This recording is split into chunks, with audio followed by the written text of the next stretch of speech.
Hi everyone, this is Pariposh. Welcome to Travec Blue and Buffer Chemistry. हम लोग बात कर रहे थे, स्टार्ट किए थे कोऑर्डिनेशन, कंपाउंड कोऑर्डिनेशन केमिस्ट्री की चर्चा स्टार्ट किए थे।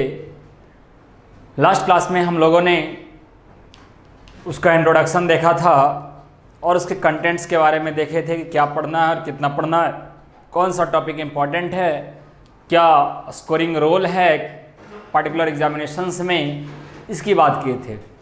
आज हम लोग उस कंटेंट को आगे बढ़ाते हैं और बात करते हैं। आज का जो हमारा मेन टॉपिक है वो है, आज हम लोग बात करने वाले हैं double salt and complex salt के बारे में। आज हम लोग बात करने वाले हैं double salt and complex salt के बारे में बात करने वाले हैं। In the last class we have discuss about the simple salt. Simple salt के बारे में मैंने बताया था कि सिंपल सॉल्ट किसको बोलते हैं। तो वैसे सॉल्ट को सिंपल सॉल्ट बोला जाता है जो प्रॉपर सॉल्वेंट में घुलने के बाद एक ही टाइप का कैटायन और एक ही टाइप का एनायन रिलीज करता है, आयोनाइज्ड फॉर्म में जाता है, डिसोसिएट करता है। तो उसको हम लोगों ने बोला था सिंपल सॉल्ट। आज हम लोग बात करेंगे, इससे आगे लेक्चर बढ़ेगा। अब कहता है कि मैंने वो ये भी बताया था कि जब दो सिंपल सॉल्ट या दो से ज़्यादा सिंपल सॉल्ट, मिनिमम दो सिंपल सॉल्ट चाहिए ही चाहिए या उससे ज़्यादा भी हो सकता है, मतलब मोर, उससे ज़्यादा भी हो सकता है। और ये दोनों सिंपल सॉल्ट जब मिलते हैं तो मिलने के बाद एडिशनल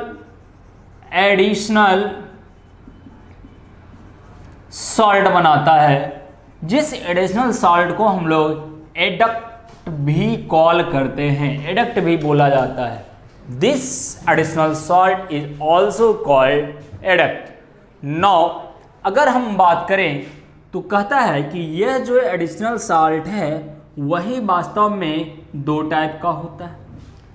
ये कैसे? तो कहता है कि ये दोनों जो सॉल्ट है, ये दोनों सॉल्ट के मिलने से जो एडिशनल सॉल्ट बनता है वो डिपेंड करता है कि वो दोनों सॉल्ट मिल कैसे रहा। अगर दोनों सॉल्ट केवल फिजिकली कंबाइन हो रहा है तो वैसे सॉल्ट को बोलते हैं हम लोग डबल सॉल्ट। और अगर दोनों सिंपल सॉल्ट का कॉम्बिनेशन एक केमिकल मेथड के द्वारा हो रहा है, केमिकल रिएक्शन के द्वारा होता है, बाय द केमिकल चेंज हो रहा है, तो वैसे सॉल्ट को हम लोग बोलते हैं कॉम्प्लेक्स सॉल्ट या कोऑर्डिनेशन कंपाउंड। सो हियर अब कहता है कि अगर केवल फिजिकल चेंज अगर दिखेगा, अगर हम केवल फिजिकल चेंज की बात करें, just only we consider about the physical change, जब दो सॉल्ट के बीच सिंपल सॉल्ट मिल रहा है, एडिशनल सॉल्ट बोल रहा है, तो वो जो एडिशनल सॉल्ट बन रहा है अगर फिजिकल चेंज के द्वारा बन रहा है तो that salt is double salt, that salt is double salt. और अगर वहां पर केमिकल चेंज हो रहा है, केमिकल रिएक्शन देखने को मिल रहा है, तो वो जो सॉल्ट होगा वो हमारा कॉम्प्लेक्स सॉल्ट होगा, कॉम्प्लेक्स सॉल्ट। इस कॉम्प्लेक्स सॉल्ट को हम लोग कोऑर्डिनेशन कंपाउंड भी बोलते हैं। इसको हम लोग कोऑर्डिनेशन कंपाउंड भी बोलते हैं। और ये जो डबल सॉल्ट है, इस डबल सॉल्ट को हम लोग लैटिस कंपाउंड भी बोलते हैं, लैटिस कंपाउंड के नाम से भी बुलाते हैं। क्यों? क्योंकि double salt is just simply an ionic compound. ये डबल सॉल्ट जो होता है सिंपली एक आयनिक कंपाउंड होता है, इसलिए लैटिस कंपाउंड के नाम से भी इसको बुलाते हैं। कहता है कि जब आप डबल सॉल्ट को प्रॉपर सॉल्वेंट के कांटेक्ट में लाएंगे, जब आप किसी प्रॉपर सॉल्वेंट के कांटेक्ट में लाएंगे डबल सॉल्ट को, लाइक वाटर, अगर इस तरह का कोई प्रॉपर सॉल्वेंट लाते हो तो क्या होता है ये जो है डिसोसिएट करेगा अपने आयंस में। मतलब क्या होगा, dissociate into its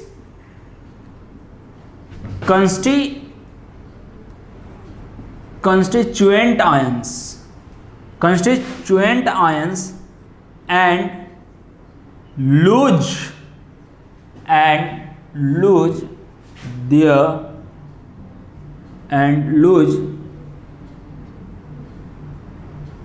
its identity। वो जो सॉल्ट होता है वो अपनी आइडेंटिटी सॉल्यूशन में जाने के बाद खो देता है। लेकिन जब आप इस सॉल्ट को प्रॉपर सॉल्वेंट के टच में लाओगे, प्रॉपर सॉल्वेंट में जब आप इसको डालोगे लाइक वाटर वगैरह, वो तो डिपेंड करता है कि सॉल्यूट कैसा हो, उसके अनुसार सॉल्वेंट सेलेक्ट होता है। तो अगर हम उसको वाटर में डालते हैं तो क्या होगा, ये नहीं टूटेगा, does not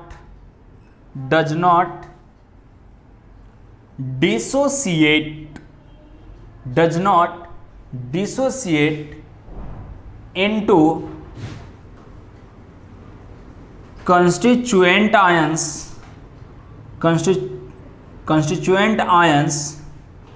and retain its identity। अपने आइडेंटिटी को वो बरकरार रखेगा। मतलब एक कॉम्प्लेक्स कंपाउंड, एक कोऑर्डिनेशन कंपाउंड जो है को जब प्रॉपर सॉल्वेंट में डालते हैं तो प्रॉपर सॉल्वेंट में डालने के बाद भी वो अपना नेचर, अपनी प्रॉपर्टी को लूज नहीं करता है, लेकिन एक डबल सॉल्ट अपनी प्रॉपर्टी को सॉल्यूशन में लूज जरूर करता है, ये डेफिनेटली करता है और वो आयंस में टूट जाता है। बट एक कॉम्प्लेक्स सॉल्ट जो है, एक कोऑर्डिनेशन स्पीशीज जो है, वो कभी भी अपने आयनिक फॉर्म में डिसोसिएट नहीं करता है। अब कहता है, इसका मतलब है, अब एक तो ये हो गया और यहीं से देखो इसका डिफरेंस भी सामने आएगा, ध्यान देना। और यही इसका कॉन्सेप्ट है, डिफिनीशन है, जो भी बोलोगे सब कुछ यही है।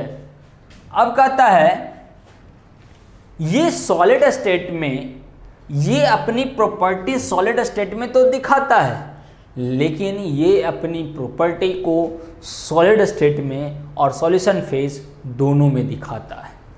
ये जो है अपनी प्रॉपर्टी को सॉलिड स्टेट और सॉल्यूशन फेज दोनों में दिखाता है, लेकिन ये जो है अपनी प्रॉपर्टी को केवल और केवल सॉलिड फेजेस में ही दिखाता है, किसी और में नहीं दिखाता है।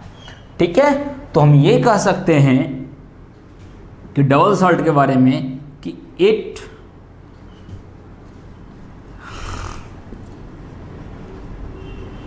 exists in solid state, not in liquid state, not in liquid state as solution, लेकिन अगर हम बात करें, कहता है अगर हम आगे बात करें तो ये कहता है कि it exists in solid state as well as in liquid state, as well as in liquid state as solution की फॉर्म में ये एग्जिस्ट करेगा, दोनों में ये सेम रूप से एग्जिस्ट करेगा। लेकिन ये जो है डबल सॉल्ट जो है केवल सॉलिड में दिखता है, लिक्विड स्टेट सॉल्यूशन की फॉर्म में ये एग्जिस्ट नहीं करता है, वो बदल जाएगा, फिर वो अपने कंस्टिट्यूएंट आयंस में टूट जाता है सॉल्यूशन फेजेस में। अब मैं इसकी बात करने जा रहा हूँ। अब मैं इसको थोड़ा सा इधर आ रहा हूँ और देखिए कैसे एक्सप्लेन करते हैं। अब अगर हम कुछ एग्जांपल्स लेते हैं डबल सॉल्ट का, अगर हम कुछ एग्जांपल्स लेते हैं डबल सॉल्ट का, तो इसको अगर समझना है तो कैसे समझेंगे। तो जैसे अगर हम पहले एग्जांपल्स हम लेते हैं डबल सॉल्ट का, या एक चीज़ और देखो तो एक चीज़ पहले और देख लो, डबल सॉल्ट का जो सिंपलेस्ट फॉर्म होता है, जो डबल सॉल्ट का सिंपलेस्ट फॉर्म होता है उसको हम लोग क्या बुलाते हैं, एलम के नाम, मिक्स्ड सॉल्ट के नाम से बुलाते हैं। क्या बुलाते हैं? मिक्स्ड सॉल्ट के नाम से बुलाते हैं। अगर हम एग्जाम्पल ऑफ डबल सॉल्ट की बात करें, अगर हम एग्जाम्पल ऑफ डबल सॉल्ट की बात करें तो 2-3 एग्जाम्पल देखो और फिर उसके बारे में समझाते हैं। पहला एग्जाम्पल है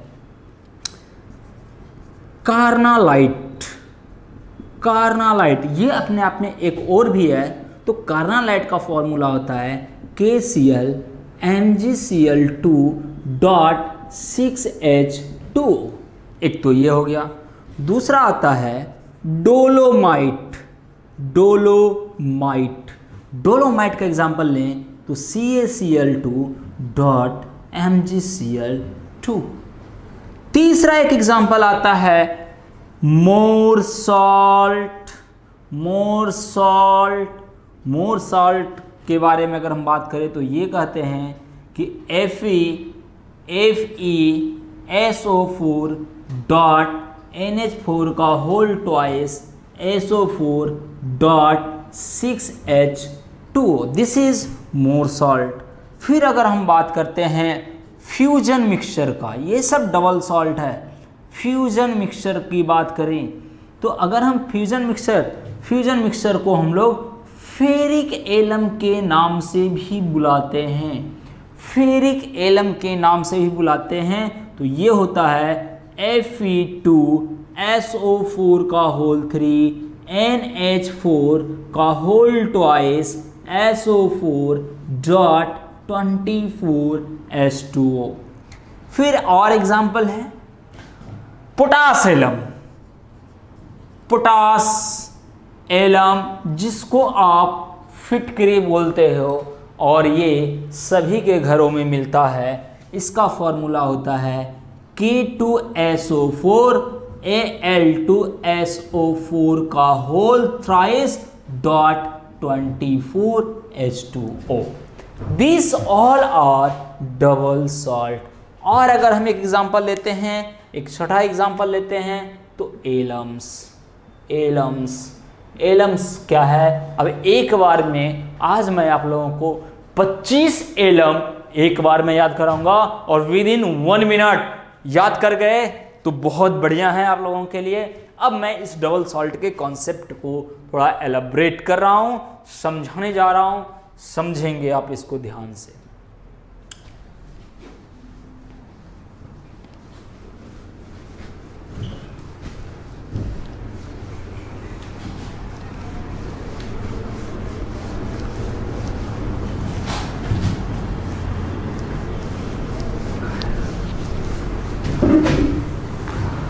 अब देखो, अब जैसे मैंने बोला कि 2 सिंपल सॉल्ट के मिलने से डबल सॉल्ट। अब देखो ये फिर से मैं रिपीट कर रहा हूं कि जब एक सिंपल सॉल्ट दूसरे सिंपल सॉल्ट से मिलता है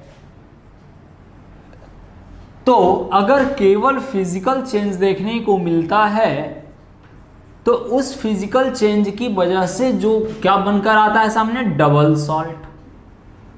और जब उस डबल सॉल्ट को प्रॉपर सॉल्वेंट में डालते हैं, अगर वाटर की जरूरत पड़ा तो वाटर की तरह, तो वो क्या होता है, अपने आयंस में टूटता है। तो वो क्या बनाते हैं, आयंस। अब ये जो आयंस बनाता है, इस आयंस की खासियत क्या क्या है, ये 2 तरह की बातें सामने हो सकती है आयंस में। पहला जो एक ये हो सकता है डबल सॉल्ट के लिए कि 2 कैटायंस दे और एक ही एनायन दे, एक ही एनायन दे। दो कैटायन कहने का मतलब है दो टाइप का, और एक एनायन मतलब एक ही टाइप का। या दूसरा ये हो सकता है कि वो एक ही कैटायन दे और दो टाइप का एनायन देता है। तो ये अपने एक्वस फेजेस में, ये अपने एक्वस फेजेस में, चूंकि हम वाटर यहाँ कंसिडर किए इसलिए लिख रहे हैं, तो अपने एक्वस फेजेस में वो अपने कंस्टिट्यूएंट आयन में टूट जाएगा और यहाँ पर ये सॉलिड स्टेट में एग्जिस्ट करेगा। लेकिन जैसे ही घुलाएंगे ये यहाँ पर इसके आयंस अपनी प्रॉपर्टी यहाँ आने के बाद शो करना शुरू कर देगा, अपने आयन नेचर को शो करना शुरू कर देगा। इसलिए मैंने बोला कि डबल सॉल्ट जो होता है केवल सॉलिड स्टेट में एग्जिस्ट करता है, लिक्विड स्टेट में एग्जिस्ट नहीं करता है, मतलब सॉल्यूशन के फॉर्म में एग्जिस्ट नहीं करता है, बल्कि जैसे ही वो प्रॉपर सॉल्वेंट में जाता है वो आयंस में टूट जाता है, आयंस का फॉर्मेशन करता है। और इस आयंस के कंपोजिशन में ये दो तरह की बातें हो सकती है। Let us see this examples. एक दो एग्जांपल्स की मैं बात करता हूं और उसको समझिएगा, बस आपको समझना है चीज़ों को। अब पहला जो एग्जांपल है, अब फर्स्ट एग्जांपल है, अब बात कर रहे थे, हम लोग बात कर रहे थे कार्नालाइट की। कार्नालाइट की बात कर रहे थे, तो कहता है कि KCl, ध्यान देना, KCl का एक्वस फॉर्म को जब हम लोग MgCl2 के एक्वस फॉर्म से मिलाते हैं तो यहाँ पर जो दोनों मिलता है और दोनों मिलने के बाद ये बनाता है कार्नालाइट। यही आपका हो गया कार्नालाइट। अब देखो कार्नालाइट क्या है? हाइड्रेटेड सॉल्ट है। कैसा सॉल्ट है? हाइड्रेटेड सॉल्ट है। क्या बोल सकते हैं इसको अगर नाम बोलना होगा तो इसको बोलेंगे potassium magnesium hexahydrate, potassium magnesium chloride hexahydrate. अगर केमिकल नेम की बात करें, अगर हम इसका केमिकल नेम की बात करें तो हम इसका नाम लिख सकते हैं potassium magnesium chloride, potassium magnesium chloride hexahydrate, ये इसका केमिकल नेम। लेकिन ये इसका इंडस्ट्रियल नेम है, कमर्शियल नेम है कार्नालाइट। अब इस कार्नालाइट को जब आप पानी में घुलाओगे, पानी जो यहाँ सॉल्वेंट के फॉर्म में आ गया, तो क्या मिलेगा आपको? तो ठीक उसी तरह से मिलेगा जब अब ये टूटता, जैसे अब ये देखो कैसे मिलेगा। तो जब एक सिंपल सॉल्ट एक्वस फेज में रहता है तो क्या मिलता है? K+ और Cl-। ये जैसे यहाँ रहता है क्या? Mg2+ Cl- में, ठीक उसी तरह से ये दोनों भी यहाँ पर आपको टूटने के बाद क्या मिलेगा? K+ मिलेगा, Mg2+ मिलेगा और Cl- मिलेगा। These all are in aqueous phases, जिसमें आप ये देखो कि ये दोनों का दोनों क्या है?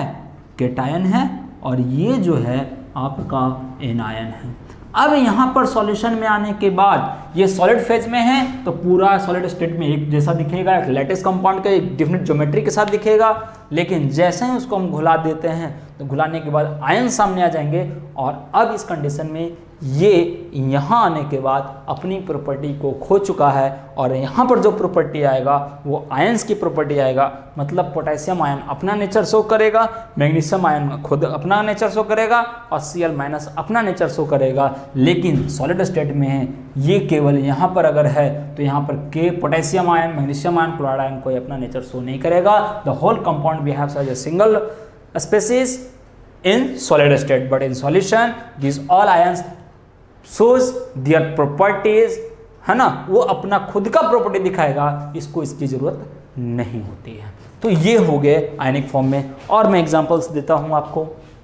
एक दूसरा एग्जांपल मैं आपको दे रहा हूँ मोर सॉल्ट से या पोटासियम से ही देता हूँ।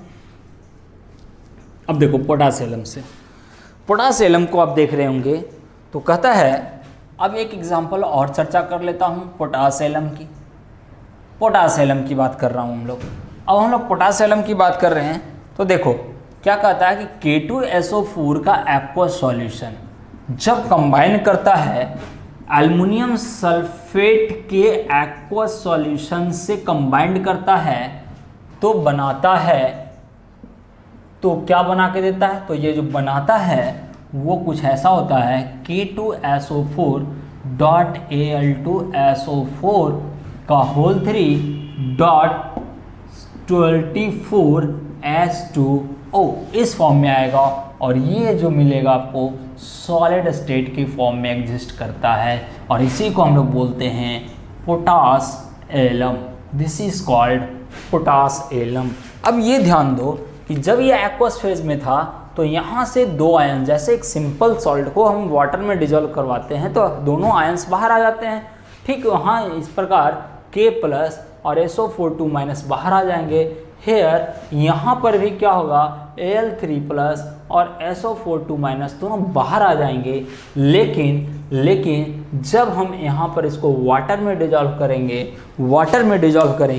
तो वाटर में डिजोल्व करने के बाद अभी यहाँ पर सॉलिड फेज में ये आयंस बाहर नहीं होंगी, ये सॉलिड फेज में डिफरेंट ज्योमेट्री में रहेगा, लैटिस प्रॉपर्टी शो करेगा, लेकिन वाटर में घुलाने के बाद यहाँ से क्या मिलेगा, K प्लस SO4 और Al3 प्लस, इसको ऑर्डर में लिख लेते हैं हम लोग, तो Al3 प्लस और SO4 मिलेगा। And this all in aqueous phases, ये सारे के सारे जो हैं वो आपके एक्वस फेजेस में हैं। और आप यहाँ से देखें ये दोनों क्या मिल गया आपको, कैटायन मिल गया, ये दोनों कैटायन मिल गया और ये आपको एनायन मिल गया।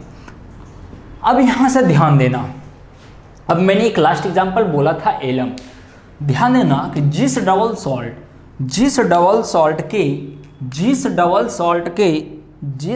सॉल्ट के में वाटर 24H2O हो, जिस डबल सॉल्ट में वाटर 24H2O हो, उसी को हम लोग क्या बोलते हैं, एलम के नाम से बोलते हैं।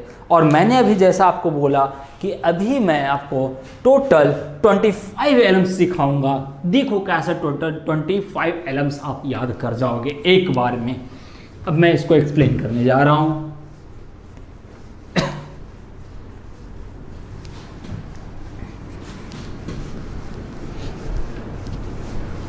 ध्यान दीजिएगा, 24 एलम्स की मैं बात कर रहा हूं। तो कहता है कि अगर हम एलम कैसे लिखते हैं, तो देखो एक फॉर्म लिखने जा रहा हूं मैं, M1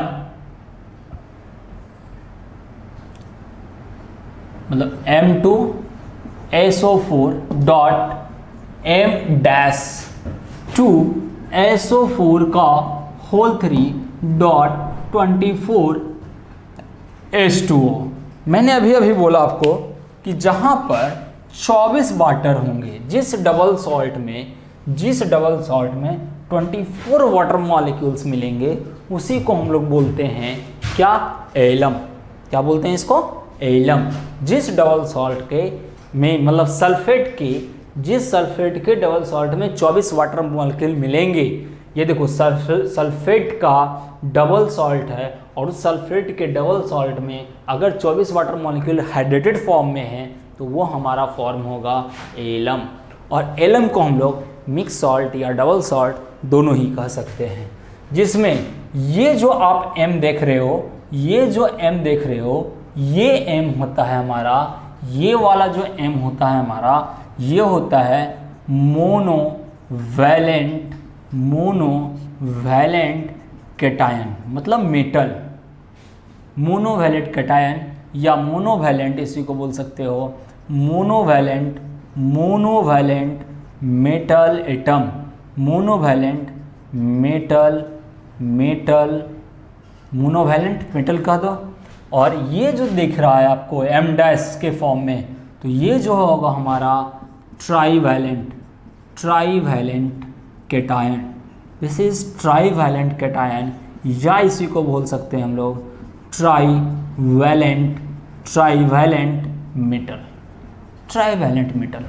याद करना है कैसे, देखो अब मैं आपको ये याद करवाता हूँ। कोई सर 25 तो अभी नहीं हुआ, तो यस 25 नहीं हुआ, लेकिन अब होगा। देखो अब गाना गाते हैं हम लोग, अमीना कब्र से बोली, अब देखो भाई, आदमी मरने के बाद ही बोलता है, क्या बोलती है? अमीना कब्र से बोली। क्या बोली? तो सुनिए, फिलहाल गाकर कोई मनाए।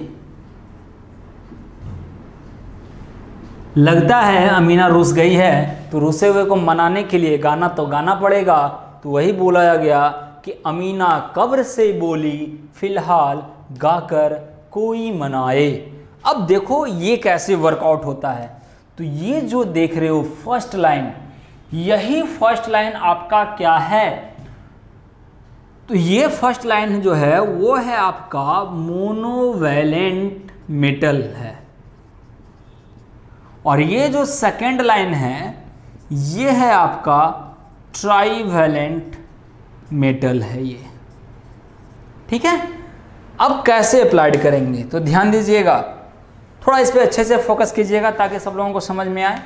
अमीना है ना, देखो ना, अमीना मतलब अमोनियम, ना सोडियम आयन, मोनोवैलेंट कैटायन होना चाहिए, मेटल होना चाहिए।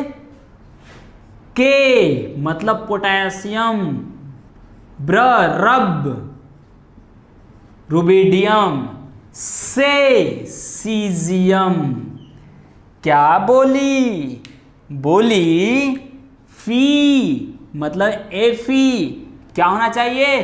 Trivalent, Fe3+। अल हाल में अल छुपा हुआ है तो एल्यूमिनियम 3+। Ga मतलब गैलियम 3+। कोबाल्ट 3+। मनाए 3+। हो गए आपके 25। देखो तो 3 2 5, 3 2 5। अब एक से हम 5 लिख सकते हैं, दूसरे से 5, तीसरे से 5, मतलब 5 गुने 5 बराबर 25 एलम। हमारे 25 एलम सामने हाजिर हो गया। इसी में आप जैसे देखे थे अभी पोटास एलम की एग्जाम्पल की बात किए थे हम लोगों ने।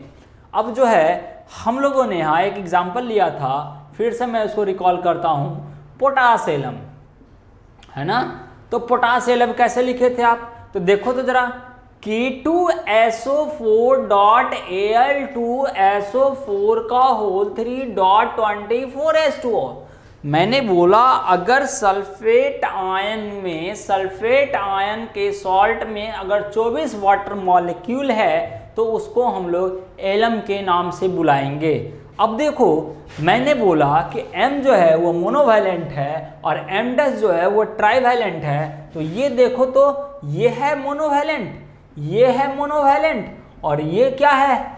ये क्या है आपका? ट्राईवैलेंट है। ये आपका ट्राईवैलेंट है ना। अब जरा देखो तो यहाँ से पोटेशियम उठ गया और यहाँ से ट्राईवैलेंट एल्युमिनियम उठ गया। तो इस तरह से आप कर सकते हो। तो मोनोवैलेंट और ट्राईवैलेंट, मोनोवैलेंट और ट्राईवैलेंट, तो इस तरह से पोटासियम। अभी एक और हम लोग बात किए थे एग्जाम्पल में फ्यूजन मिक्सचर का। फ्यूजन मिक्सचर की बात हम लोग किए थे। ये लेबोरेटरी के पॉइंट ऑफ व्यू से बहुत ही अच्छा एग्जांपल है। वाइवा वगैरह में इससे यहाँ से भी क्वेश्चन खूब, जो आज आपको मैंने डबल सॉल्ट का एग्जांपल दिया उससे वाइवा वगैरह में भी क्वेश्चंस आते हैं। इसको आप देखेंगे। फ्यूजन मिक्सचर मतलब फेरिक एलम, फ्यूजन मिक्सचर मतलब फेरिक एलम। अब फेरिक एलम की बात करें तो फेरिक एलम में अगर हम दिखाना चाहें तो आपने क्या लिखा था?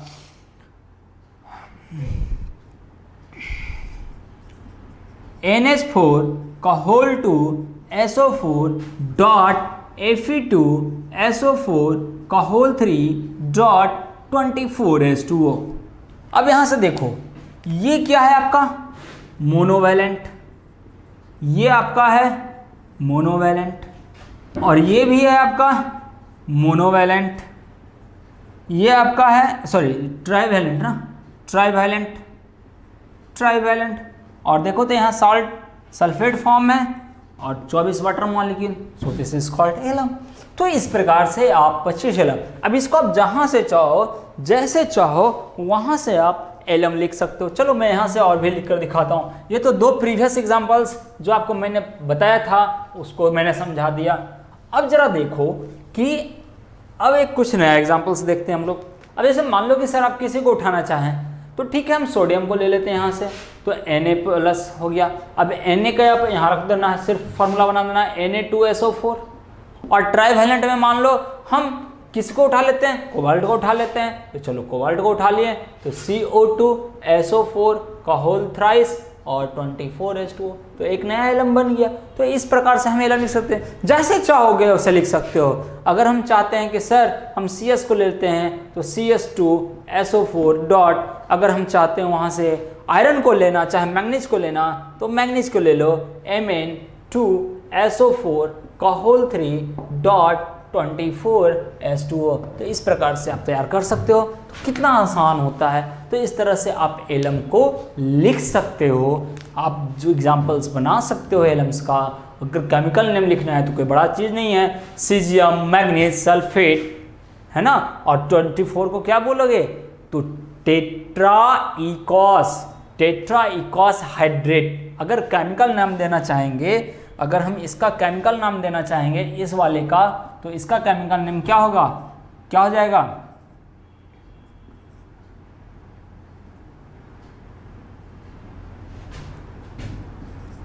Caesium manganese sulphate टेट्राइकॉस hydrate. और अगर इस वाले का नाम लिखना चाहें हम लोग तो इसका क्या लिख सकते हैं, तो इसका लिख सकते हैं सोडियम कोबाल्ट सल्फेट टेट्रा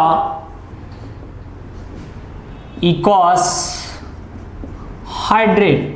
तो इस प्रकार से हम लोग इसका नेमिंग कर सकते हैं। तो बहुत आसान है। तो इस प्रकार से हम लोगों ने डबल सॉल्ट के बारे में देख लिया और डबल सॉल्ट और कॉम्प्लेक्स सॉल्ट का डिफरेंस भी वहाँ पर हमने देख लिया, और भी कुछ डिफरेंस हम लोग देखेंगे। अब हम लोग बात करते हैं कॉम्प्लेक्स सॉल्ट की ओर चलते हैं। कॉम्प्लेक्स सॉल्ट बनता कैसे है, ठीक है। तो आज हम बात करते हैं कॉम्प्लेक्स सॉल्ट। अब देखिए, मैंने बोला था कि जब दो सिंपल सॉल्ट या दो से ज़्यादा सिंपल सॉल्ट की मिलने से मिलता है और मिलने के दौरान अगर केमिकल चेंज होता है, मतलब केमिकल रिएक्शन होता है, केमिकल चेंज देखते हैं, अगर केमिकली चेक करते हैं तो यहाँ से जो मिलता है वो मिलता है हमको कॉम्प्लेक्स सॉल्ट मिलता है। कौन सा सॉल्ट मिलता है, कॉम्प्लेक्स सॉल्ट मिलता है, जिसको हम लोग कोऑर्डिनेशन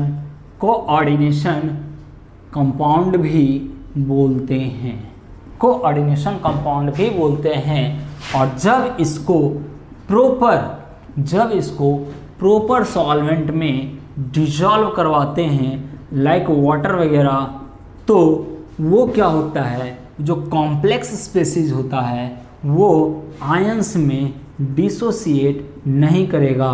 मैं फिर से बोल रहा हूँ, कॉम्प्लेक्स वाला स्पेसीज, जो कॉम्प्लेक्स स्पेसीज है, जो कोऑर्डिनेटेड स्पेसीज है, वो आयंस में नहीं टूटेगा। मतलब ये सॉलिड में भी वैसा ही है। अब यहाँ एक्वस फेज में आ गया तो यहाँ पर ये सॉल्यूशन फेज में भी जैसा था वैसा ही रह जाएगा, और यहाँ सॉलिड फेज में ये जैसा था वो ऐसा ही रह जाएगा। मैंने बोला कि सॉलिड स्टेट में भी और लिक्विड स्टेट अर्थात सॉल्यूशन के फॉर्म में कॉम्प्लेक्स सॉल्ट कोऑर्डिनेशन कंपाउंड जो होता है, कोऑर्डिनेटेड कंपाउंड जो होता है, अपनी प्रॉपर्टी को ऑलवेज मेंटेन रखता है। उसके प्रॉपर्टी में किसी तरह का कोई चेंज देखने को नहीं मिलता है, ठीक है, दोनों फेज में। लेकिन डबल सॉल्ट में बोला गया था कि सॉलिड स्टेट में वो लैटिस फॉर्म में होता है, उसकी प्रॉपर्टी अलग होती है। लेकिन जब हम उसको लिक्विड स्टेट था सॉल्यूशन में ले जाते हैं, घुलाते हैं किसी सॉल्वेंट में, तो घुलाने से जो सॉल्यूशन बनता है वहाँ आयंस बनता है, और आयंस में आयंस अपना प्रॉपर्टी दिखाना शुरू करता है। तो वहाँ एक वेरिएशंस है, लेकिन यहाँ पर कोई वेरिएशन नहीं है। जैसा सॉलिड स्टेट में होगा वैसा ही सॉल्यूशन फॉर्म में होगा। मतलब कुछ भी हो जाए अपना नेचर वो नहीं बदलेगा। जैसे कहते हैं ना कि रस्सी जल जाए ऐठन नहीं जाता है, ठीक उसी तरीके से कॉम्प्लेक्स सॉल्ट भी है, सॉलिड फॉर्म में हो या सॉल्यूशन फॉर्म में हो, ये अपना प्रॉपर्टीज में कोई बदलाव नहीं करेगा। वो जैसा पहले था अभी भी वैसा ही रहेगा, मतलब जैसे सॉलिड में था वैसा ही सॉल्यूशन फेज में रहेगा। फॉर एग्जांपल हम बात करते हैं KCN प्लस FeCN का होल ट्वाइस, ये दोनों जब रिएक्ट करता है तो बनाता है K4FeCN का होल 6, ठीक है, होल 6। इसको हम लोग बोलते हैं, इसका नाम है potassium ferrocyanide, potassium ferrocyanide, this is called potassium ferrocyanide. या इसका दूसरा नाम अगर हम बोले, ये नाम से ये प्रसिद्ध है, तो चलो फिलहाल यही नाम रखते हैं, जब हम नोमेनक्लेचर सीखेंगे तो बात करेंगे। Potassium ferrocyanide. अब ये आप देखो कि जब इसको आप वाटर में डिजॉल्व करवाओगे, तो जब वाटर में डिजॉल्व करवाओगे तो K प्लस मिला और यहाँ से मिलेगा FeCN का होल 6 2-। अब देखो यहाँ पर मैंने बोला कि सर यहाँ तो आयंस नहीं बन रहा है, यहाँ पर आयंस तो नहीं बन रहा है, और यहाँ देखो आयंस मैंने दिखा दिया। तो अब थोड़ा सा अपना रियल कॉन्सेप्ट को सही करना। कॉन्सेप्ट को मैंने बोला कि जब दो सिंपल सॉल्ट मिलता है तो एक कॉम्प्लेक्स सॉल्ट या कोऑर्डिनेशन कंपाउंड बनाता है, और जब उसको सॉल्वेंट में डालते हो तो आयंस में नहीं टूटता है। तो कॉम्प्लेक्स है कौन? तो वास्तव में ये वाला जो पार्ट देख रहे हो ना, यही पार्ट जो है आपका कॉम्प्लेक्स है, या इसी को बोल दो कोऑर्डिनेटेड है, कोऑर्डिनेटेड है। यही जो है वो कॉम्प्लेक्स है, ये पार्ट कॉम्प्लेक्स है। और आप देखो कि जैसे अगर हम इसको आप ऐसे देखो कि KCN अगर एक्वस फेज में है तो यहाँ से आपको क्या दिखेगा, एक तो K प्लस दिखेगा, दूसरा CN माइनस, दोनों एक्वस फेज में दिखेगा। लेकिन उसी तरह से FeCN का होल ट्वाइस है, और ये भी अगर एक्वस फेज में जा रहा है, ये वाटर में डिजॉल्व करवा रहे हैं, तो ये भी आपका Fe2 प्लस एक्वस फेज में दिखेगा और CN माइनस एक्वस फेज में दिखेगा। तो मैंने बोला कि जब आप किसी सिंपल सॉल्ट को वाटर में डिजॉल्व करवाते हो, सॉल्वेंट में डिजॉल्व करवाते हो, तो हर एक आयंस अपना नेचर शो करेगा। लेकिन जरा यहाँ ध्यान देना कि क्या यहाँ भले K प्लस दिख रहा है, लेकिन ये जो कॉम्प्लेक्स पार्ट है, ये जो कॉम्प्लेक्स पार्ट है, ये जो कॉम्प्लेक्स पार्ट है, क्या ये कॉम्प्लेक्स पार्ट में से हमको Fe2 प्लस दिख रहा है? क्या हमको CN माइनस दिख रहा है? सॉल्यूशन में विजुअलाइज आप खुद से फिल नहीं करना है, सॉल्यूशन में ये हमको नहीं दिख रहा है, बल्कि सॉल्यूशन में ये पूरा आयन से बड़ा आयन दिख रहा है, कॉम्प्लेक्स आयन दिख रहा है। ये दोनों पार्टिकुलर इंडिविजुअल स्पेसिस नहीं दिख रहा है, ये इंडिविजुअल स्पेसिस नहीं दिख रहा है। तो इसी पार्ट को हमने बोला है कॉम्प्लेक्स सॉल्ट। दैट मीन्स ये पूरा सॉल्ट है, तो ये जो वास्तव में है ये आपका कॉम्प्लेक्स है, ये वाला फॉर्म कॉम्प्लेक्स है, ये वाला फॉर्म कॉम्प्लेक्स नहीं होगा। इसलिए मैंने बोला कि जैसे वो सॉलिड में था, अब यहाँ जैसे है वैसे ही यहाँ पर है। जैसे सॉलिड में होगा वैसे ही लिक्विड फेज में होगा, उसमें किसी तरह का कोई भी बदलाव नहीं देखने को मिलता है। ये इसकी खासियत होती है। अब इसकी खासियत ये है, और भी मैं एक दो एग्जाम्पल और देता हूँ आपको, एक दो एग्जाम्पल और हम लोग बात कर लेते हैं।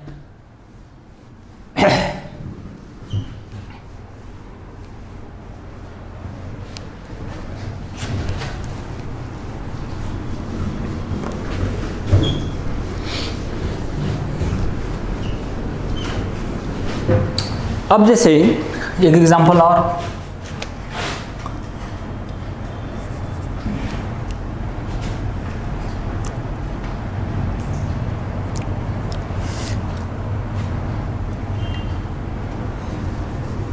यहाँ लिखो KCN plus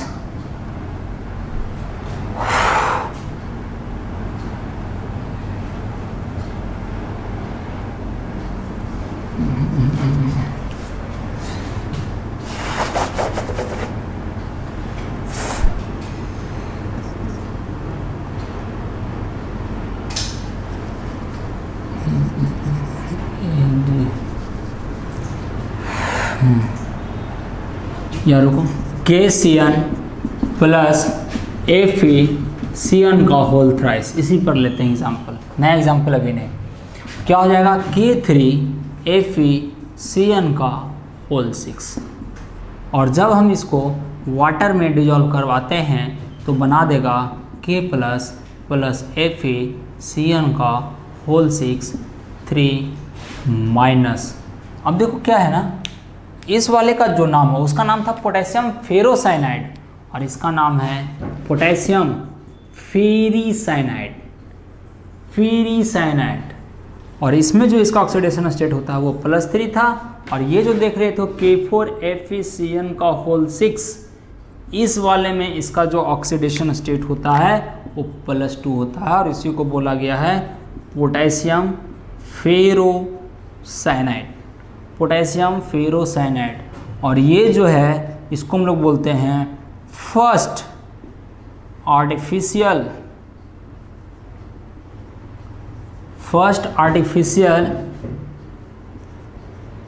semi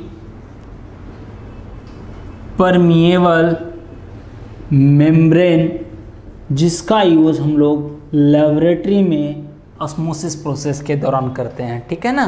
first artificial semi permeable membrane. तो इस प्रकार से हम बात कर रहे थे, ये हमारा कॉम्प्लेक्स है, ये वाला पार्ट हमारा कॉम्प्लेक्स है। ये देखो सॉल्यूशन फॉर्म में भी वैसा ही दिखेगा और सॉलिड फॉर्म में भी वैसा ही दिखेगा, इसमें कोई बदलाव देखने को नहीं मिलता है। अब तो ये देखें कि अगर देखें कि क्या कहता है कि डबल सॉल्ट जो होता है, अब देखो डबल सॉल्ट, एक तो आपने देखा कि डबल सॉल्ट को जब आप वाटर वगैरह में घुलाए प्रॉपर सॉल्वेंट में तो आयंस में टूट गया है ना, और प्रॉपर्टी चेंज कर गया। लेकिन जब आप कॉम्प्लेक्स सॉल्ट को लेते हो, और कॉम्प्लेक्स जब वाटर में जाता है तो ये अपने आयंस में नहीं टूटता है। मतलब एक चीज़ और है कि एक तो ये आयंस में टूटता है, ये आयंस में नहीं टूटता है। एक तो बात ये है, इस वाले में जो है इसका मतलब है कि ये जो डबल सॉल्ट है वो एक आयनिक स्पीशीज है। तो डबल सॉल्ट जो है वो क्या है, आयनिक स्पीशीज है। डबल सॉल्ट आयनिक स्पीशीज है। लेकिन कॉम्प्लेक्स सॉल्ट जो है हमारा वो क्या है, कोऑर्डिनेटेड स्पीशीज का मतलब हो गया कि देखो आयनिक स्पीशीज में जो मिलेगा आपको आयनिक बॉन्ड देखने को मिलेगा। कौन सा बॉन्ड, आयनिक बॉन्ड देखने को मिलेगा। लेकिन कोऑर्डिनेटेड स्पीशीज में जो मिलेगा आपको वो डेटिव या कोऑर्डिनेट बॉन्ड देखने को मिलेगा। कौन सा बॉन्ड, डेटिव बॉन्ड या कोऑर्डिनेट बॉन्ड मिलता है। तो इस प्रकार से आज हम लोगों ने क्या किया, डबल सॉल्ट और कॉम्प्लेक्स सॉल्ट के बारे में जाना, वो कैसे दोनों में क्या डिफरेंस है, एलम्स के बारे में जाना, और 2 लाइन की मदद से हमने 25 एलम को याद करने के लिए भी सीखा। तो होप सो आज का लेक्चर आपका क्लियर होगा, ठीक है। किसी तरह का कोई प्रॉब्लम नहीं होना चाहिए। तो मिलते हैं हम लोग नेक्स्ट लेक्चर में, जो आगे हम लोग बात करेंगे specially on the terminology of coordination compound, complex compound के टर्मिनोलॉजी पे बात करेंगे। तब तक के लिए है ना, खुश रहिए, सेफ रहिए और चीज़ों को रिवाइज करते रहिए ताकि आगे का कंटेंट आपको अच्छे से समझ में आता रहे। चलते हैं, मिलते हैं नेक्स्ट क्लास। Thank you.